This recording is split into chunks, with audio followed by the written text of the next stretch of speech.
As you know, on January the 23rd, President Trump officially recognized the president of the Venezuelan National Assembly, Juan Guaido, as the interim president of Venezuela.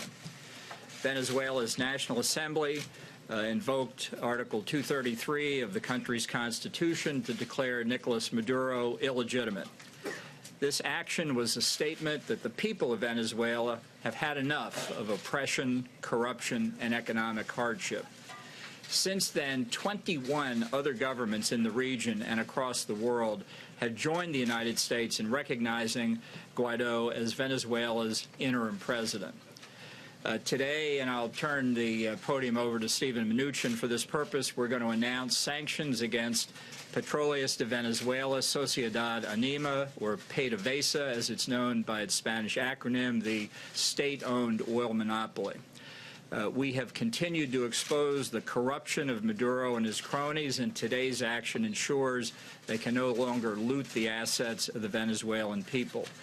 We expect, and Secretary Mnuchin will go into this in more detail, that today's measure totals $7 billion in assets blocked today, plus over $11 billion in lost export proceeds over the next year.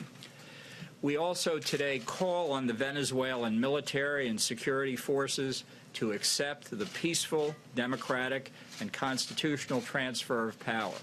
And to a certain extent, this has already begun. We have seen Venezuelan official and military personnel heeding this call. The Venezuelan defense attaché here in Washington recognized President Guaido a few days ago, and just within the past hours, the first consul of Venezuela's consulate in Miami, Scarlett Salazar, has also declared for interim President Guaido. I call on all responsible nations to recognize interim President Guaido immediately. Maduro has made clear he will not recognize Guaido or call for new elections. Now is the time to stand for democracy and prosperity in Venezuela. I reiterate that the United States will hold Venezuelan security forces responsible for the safety of all U.S. diplomatic personnel, the National Assembly, and President Guaido. Any violence against these groups would signify a grave assault on the rule of law and will be met with a significant response. Now let me give the floor to Stephen Mnuchin, who will describe the sanctions that we're imposing. Thank you. Today, Treasury took action against Venezuela's state-owned oil company, PDVSA, to help prevent the further diversion of Venezuela's assets by former President Maduro. The United States is holding accountable those responsible for Venezuela's tragic decline.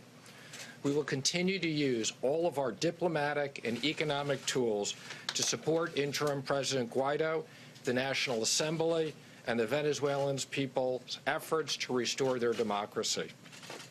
PDVSA has long been a vehicle for embezzlement, for corruption, for Venezuelan officials and businessmen.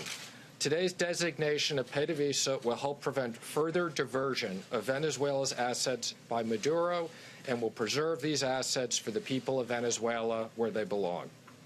The path to sanctions relief for PDVSA is through the expeditious transfer of control to the interim president or a subsequent democratically elected government who is committed to taking concrete and meaningful actions to combat corruption.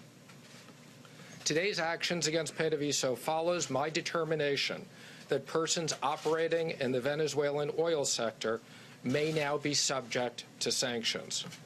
Today, OFAC also issued a number of general licenses that authorize certain transactions and activities with PDVSA for limited periods of time to minimize any immediate disruptions and support of ongoing humanitarian efforts.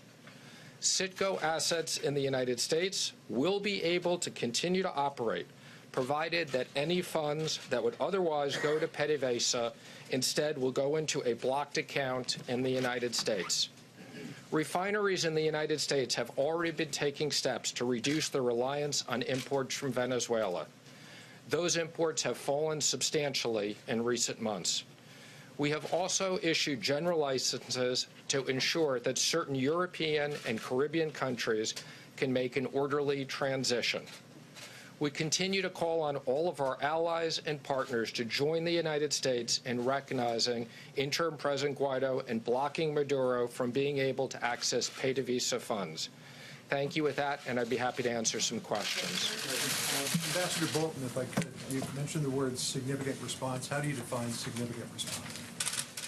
Well, we're not going to define it because we want the Venezuelan security forces to know how strongly we think that President Guaido, the National Assembly, the opposition, and most importantly, American personnel are not harmed. This is an unequivocal statement on our part. Is there any circumstance under which American forces would get involved?